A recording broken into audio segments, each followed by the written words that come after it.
Ctv Ghana's #1 so eni ebusiafo ene eyefiada June bosom ende tosudu 9 wafin pimienu ene edunu 9 emu ebra so sensama hodo a yensa kan ewo ye man bobi man so de dwedie ene sikasem kasebo eka ho bienu mejebre na mede esomo se Ctv ewia premtobre kasebo kaise kasebo no enye hanko ene twego ko Facebook ne so a eye my Ctv gi echu follow no like na fenso wa share e de ama onyonko na wono so enya bi ahwe nsam no edo so pa yenhwe ne a edimu akotene no ebi amani boya abeto ye pono so ene se gridco ene ECG hremu ese na wotwe miensa entemo pa de ganafo yensiesi ye ho essence wo mo ebedum nkane kakra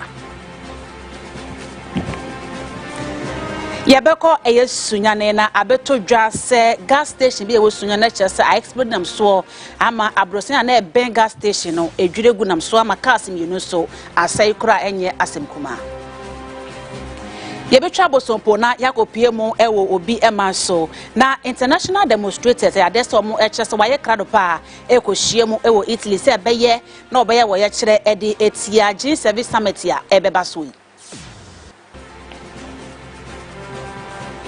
ensem wey afrobi so eka ho ena simedua sante mede esomo se Ctv ewia premtobre kasebo modern so we follow yen e o Facebook ne so at my Ctv gh like en wa share e de ama wonyonko na wono so enya bi ahwe Manye Nuekie eni medin mamwa ha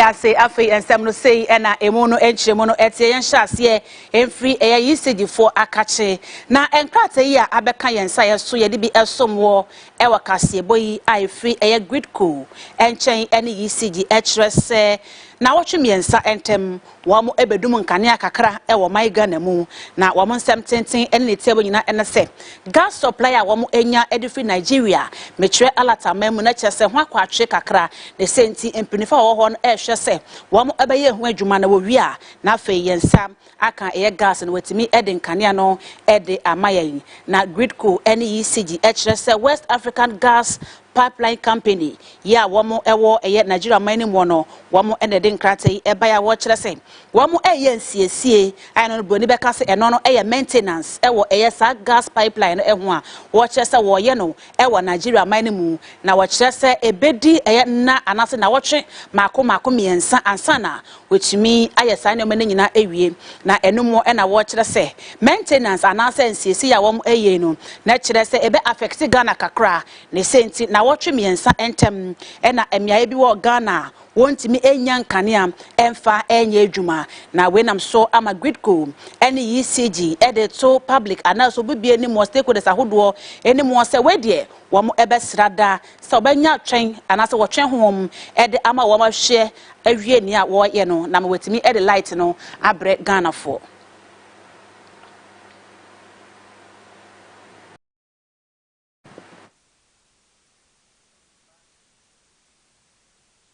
yatwa ensem so na yenko yenimo na yenko sunyane na amanebo ya beto yepono so enese gas station bi ewo sunyane a eye AGL gas fuel station ye no ewo eye esufutu a ewo sunyane mensini mu wo bono mantemo na amanebo echiremu a na chese gas station I explode nam so ama abrosan ya na ebe gas station no na chese ahedwere bi a enye asemkuma nya no nko a wo chese salunka ene tanka yi anka fangu bi ewo mu a woyi ede ama fuel station no na chese ni nyina no ahedwebe a enye asemkuma amanebo echiremu a odum jejuma yekoya wo mo ewo sunyane mensini mu no bo hombode ehweye se wo hawi entra se eja aso ewo ha ni Russia ba ebeduru na ye gas aye Mr. Ray gas ewo sufufu sunyane sufufu na eja aso na kai is your tanker is we eno aba ayeso yam se enura na wo se kwa anwumra ni nti na omu yi anwumra de egudi e esigo num ti mo no omu yi egum na ekate ye sa amre so na adwumafo no mpon na omu yi adwuma nti na kai so sabo omu bu bi egum kai esigo o ye man o ye adwuma ni o te soro ho ona ne yire ne ne ma Nema 5 na yere ka ho yes 7 nti so lock say enura no de kwala ne de no mo si form mu nti e ba sa no pia kwala ne ko nti na adwuma e so ka se pake nyina no mbo glass no pia ka se ne free ha but fie na wo ne de ene de e no spread ho ne ko nti fie no so nipa de nipa bia ho anka na nema de mu ntuma yi nema ne de ni nyina hye just about sleeping. Okay, so what we heard was that we heard some strange noise, some just like a violent wind or something. So apparently I thought it was raining. So when I checked through my window, I didn't see any sign of rainfall or something. So I wanted to get back to the house owner to inquire what is really happening. By the time we got there, apparently the fire has just engulfed all the roofing. So we had to just run away for our lives. So we couldn't take anything. Like I had my phone with me when I was going out, so I couldn't even come back. So that was what really happened. We tried calling the fire service, we called them. They came around almost about an hour and some minutes. But when they came, the concentration was with the filling station, so they couldn't even come in. So when they had finished with the filling station, they came to us around almost 12. It was almost about 3 hours after the incident. With the initial assessment, we found out that there's this truck that brings in gas, and when you are discharging, you are not supposed to dispense, and so that is what we have found out, that they were discharging and at the same time dispersing, and so that was, but then there might be something that triggered the fire outbreak. That we don't know yet, and so that is what we are yet to unravel. Attacks, with the attacks, anytime I get a platform like this, I address that issue. Recently we had instructor where one of our model cars was vandalized. I spoke about it. We celebrated International Firefighters Day. In my speech, I spoke about it. Management is not too happy with that, and we condemn that seriously.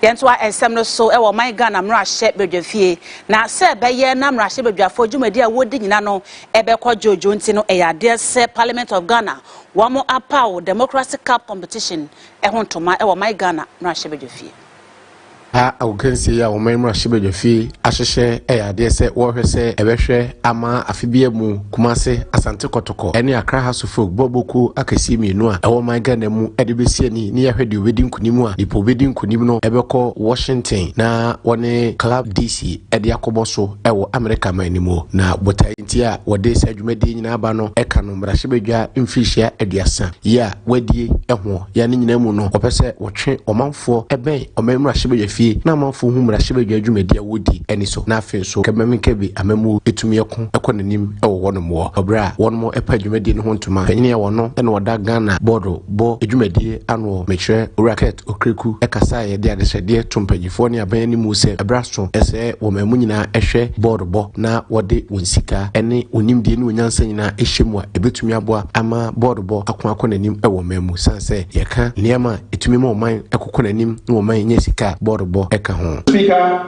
as we endorse this amazing product of your good self, I also want to say that we are committed in working closely with members of this House in ensuring that football gets the needed attention it so deserves. Football funding is a key need area. Football funding, or sports funding, if I have to be fair a bit. It's a key need area that needs your immediate attention. Majority Chief Whip Ura Frank Anodompre enso ejinamu edema domkese no ba no deni wudwumadi na se ekasaye ehye chiamehne wo memra shibedwafi ebo ese domkese no fam ebehwe ese sa adwumadi we no ebetumi aboa na akọ mamu nyina abomu na enkoye se de bia amanyosem etete omanfo entem. Whatever it takes, we must all support regardless of political persuasion. And Speaker, I have to declare that those of us in the majority, we will do everything to ensure that this is sustained, it sees the light of day, and it becomes something admirable.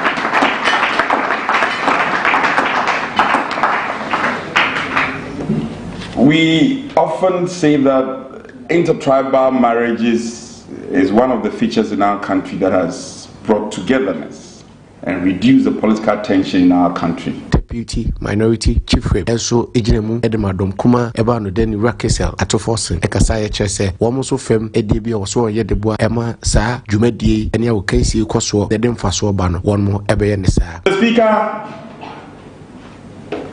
let me begin by congratulating you on the smaller things that you started doing in this parliament, which has attracted the attention of the world as a whole. When you started bridging the gap between parliament and civil society organizations, many people in the academics were criticizing you. Now, why are you strengthening or laying emphasis on the civil society organizations like that?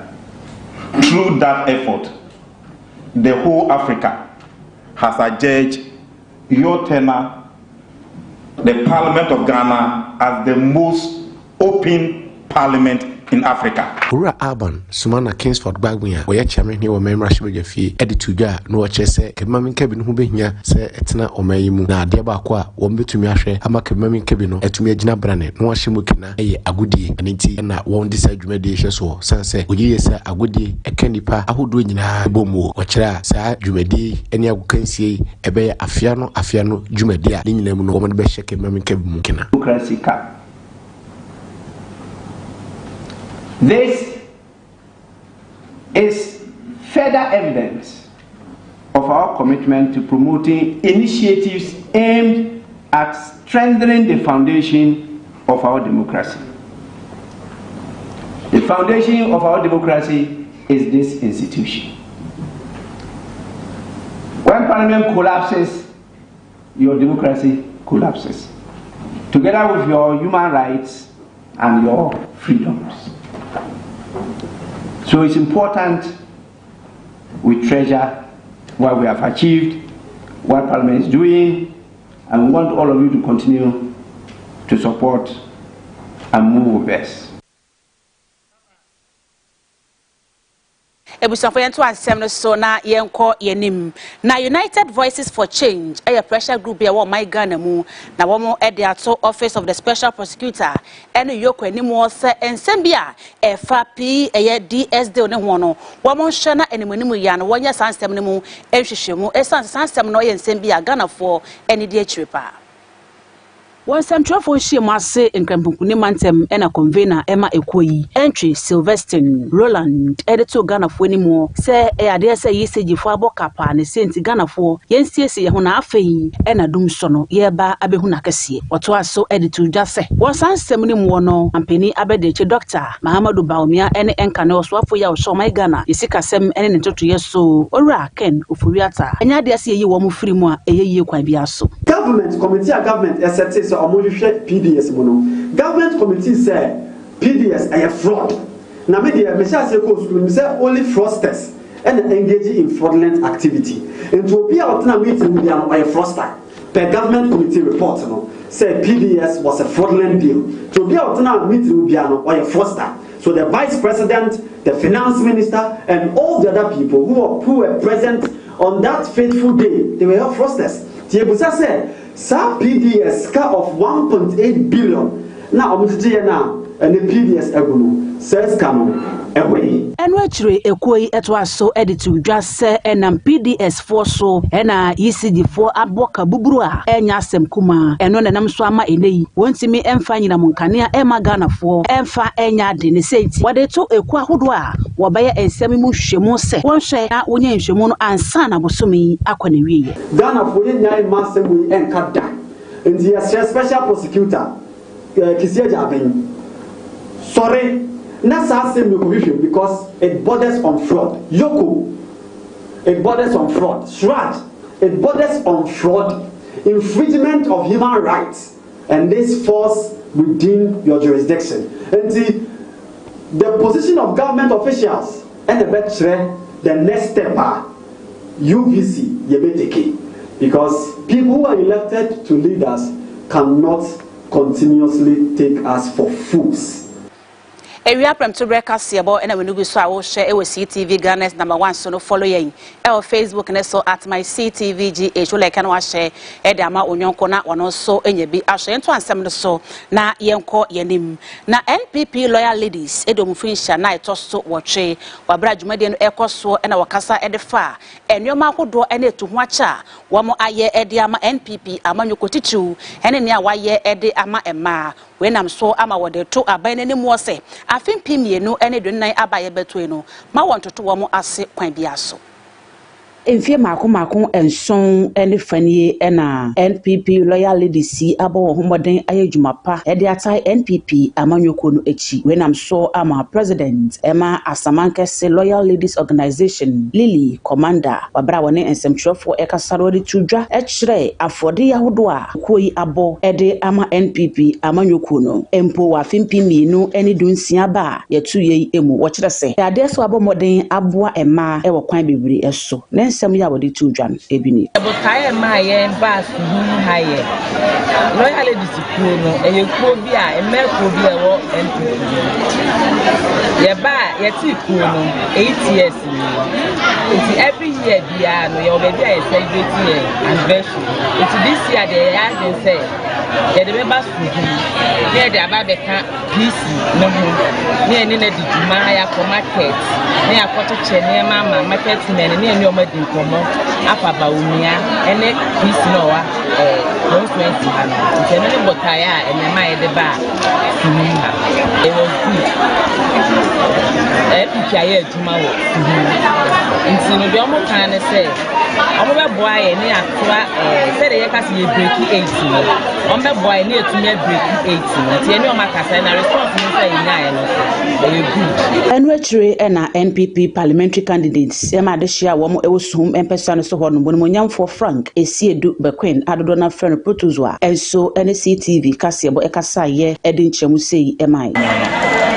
I've been going from church to church, from mosque to mosque to serve Ebeda Onyankopon Master. Now and so I didn't so I any of my so campaign day so far I've visited about 102 churches so far. Campaign but it's an NPP and I'm campaign a free campaign a sharp marine campaign. I've told you it's a campaign without borders. A idea campaign in the area also. But now a very, very instructive.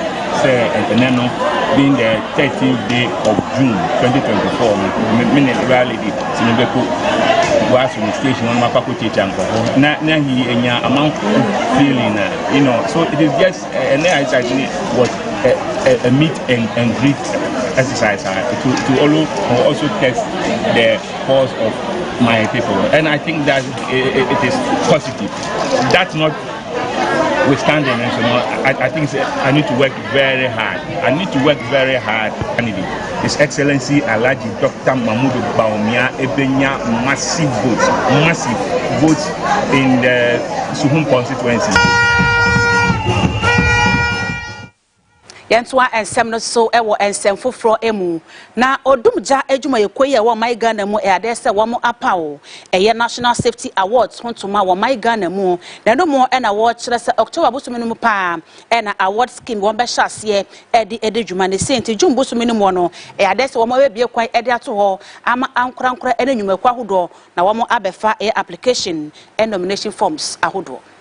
Wabra lead project coordinator Emma National Safety Awards Ora Joseph Nano ene ensemtrefo ekasa ena wodi tu dwase Ghana Ambulance Service ene partners do na ena aka won ho abomu a wode awards dwumadi ehhehye so se beye na wonfa award no ema nipa ense emfata no oto aso ene tudwa se butaenti a wode awards anase abasobo dwumadi ehhye so ene se wode ehhye omani so ede ache enwuma ankorankore ene ekueku ahodo a waboa amamo dwumadi etumi akoso wa my Ghana obi anem say before betumi akọ school ana crowd betumi akọ fe ana betumi akọ adwuma say un ni safe environment no enye ye because the other June, how would I be safe for a Jumanamikono? How would I be safe for school Namikono? How would I be safe even when we fear me?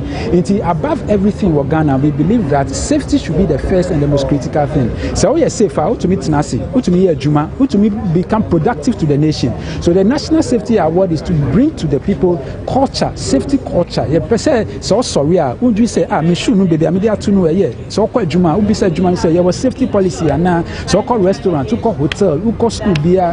Say baby power had then I say yes obian way so that it becomes something that the children that are born and the nation as a people we take it and we make it our lifestyle. So we believe strongly that safety is the most important thing, and if there is any award in the world that we should be first of all celebrating and contributing to a safety award way because a life so obi obi papa obi mami obi sister obi yuri and maybe Sani Pano our solution for the nation in the next 20 years. And we're Chief Fire Officer Emma Ghana Fire Service Ora Julius Kuno and so Edin Chemusi MI. The mission of the National Safety Awards aligns perfectly with the core values and objectives of the Ghana National Fire Service. We are committed to safeguarding lives and property, ensuring that our communities and businesses thrive in a secured and protected environment. It is therefore a great honor for the Ghana National Fire Service to partner with the organizers of this awards program to create a safer environment for all.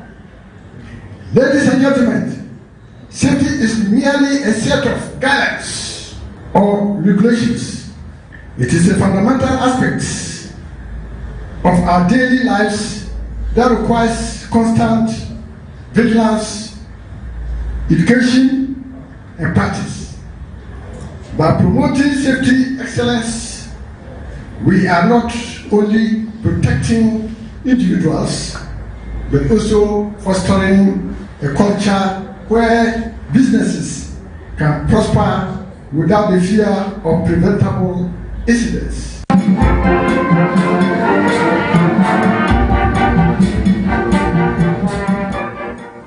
Usanfo yanko eye fanti akwa south mensi nemu wepoye mantem na se beye na dwumadi ahodo ayedie ewo ye mantem anase bro na ahodo so ebetumi akonkan na afa ne ntama ba efrenti no eyade se wakam ya eye ekuo ya enhye aban ase no wane adehye a wom ewo fanti akwa south mensi nemu no akokasa ede kyerkyere bi akọ ede ama wom.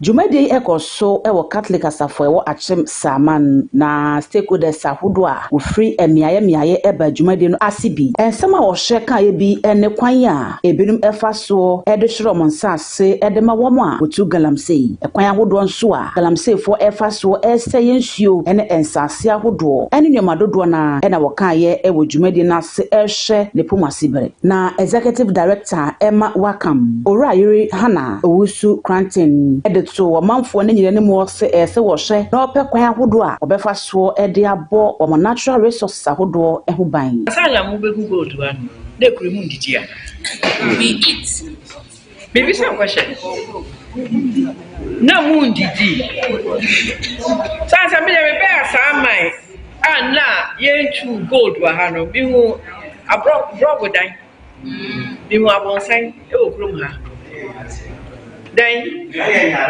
ayo etu ahụ say the open no e na ufa ti am kan say me mbejina he me nganjo bia say ogwa akoye ogalamsi ya nkoye ana say wo be say oyekuani a manye e wo be say oyekuani a be che okoye abebo ho ban esikuani yi just say edurumre bi na so wanum ya ode now betwa anye wasa ni krakra mu adehye bi so ene nsɛmtwerɛfo ekasai me fi sama he but on be sem bi sa say me fan say me wasase ensuo da masase ni na mansi fo bi aba say on beto me land na me ton ma woma omo won ho kwan say o mu tutu ensuo ni ma na say ye wo intervals bi a ye jato ensuo ni wa sa bo ma ye mine bi adwum kaka intenche bi abeti yenka bi ayo radio enti edu ho na se ye be hia wo mo anso a ebi ekoso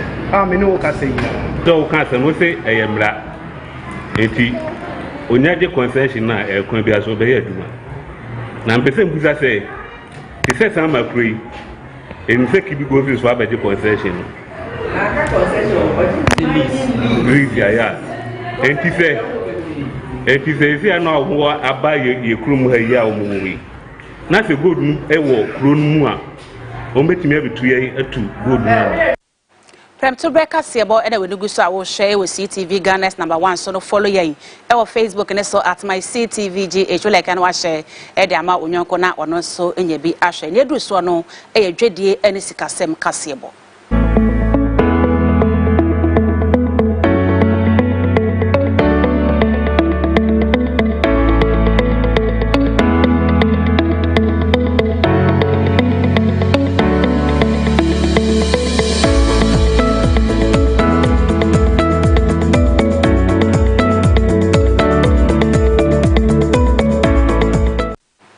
Ebusafo mo eradwedie eni sikasem Kasiepo emwe na aban no ene eye official creditors committee wamo edom sa ahye ntiase apamase wenam so ama oswafo ya osho my Ghana sikasem ene ne ntoto yeso owura na se Dr. Mohammed Amin Adam wada to dwa watches wo gide mapa se IMF ebeji ye third trench na se third trench no ya de se obeji atomo na wade sika no abre wo my Ghana esa ne se wamo aye review ni nyina ewie. The effect of this agreement is concerned. I earlier mentioned the disbursement that the IMF will make after the board meeting this June. The board is going to meet this June. I'm not able to tell you the specific date the board will be sitting. I believe if you follow the IMF website, you will see the advertisement of the meeting date. I haven't seen it yet, but certainly before they meet, they always advertise the date. But I'm very confident that the board will meet this June and consider our second review. And so once the board approves our second review, we're very confident they will approve our second review because we've met all the requirements that we have to meet. The last hurdle I mentioned was the agreement we needed to reach with the official bilateral creditors, which also has now been achieved. And so we do not anticipate any challenges as far as the approval of our second review.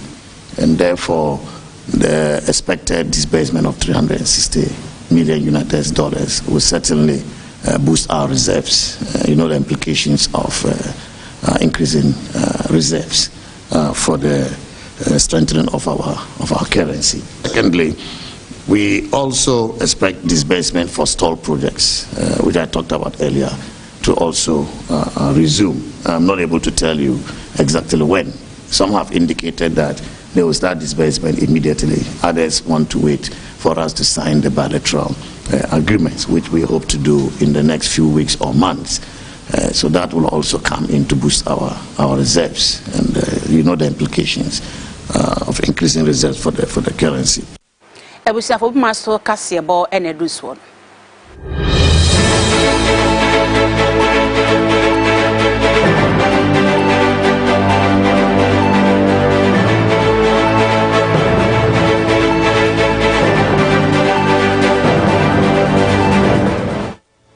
Ebusafo Ctv Kasiepo no will be emaso na international demonstrators ade se nrada womo akohie mu ewo eye Puglia ya womo aye krado se womo ebe ye wo ye chirechirechi pa ede atia eye G7 summit ya ebe koso memenda ebe. The reason why I'm here today is because people from the global south, we are the ones that face issues with climate change. We're the ones that face most of the crises. And most of these crises are caused by the G7 countries or the global north countries, but then they always run away from me. So I'm here to amplify our voices and to show that when we talk about climate change, when we talk about debt cancellation for climate justice, it's not an issue of only the G7, but it's also an issue of global south countries.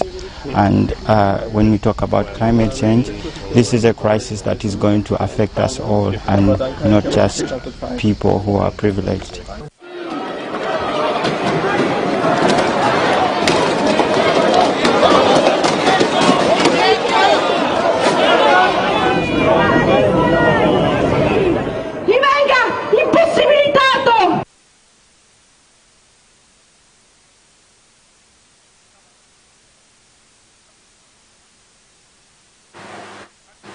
Ebusa for nsɛm ahodo amede ɛsom wɔ sɛ Ctv ewia prem to Ctv Kasiepo ne nyina esi wa wotena fia wo hwɛ wɔ TV so yɛda ase mo mo hwɛ ɛwɔ Facebook bɛda mo ase production team ne nyina ɛda mo ase Manye Nuekie ɛne Medi Makra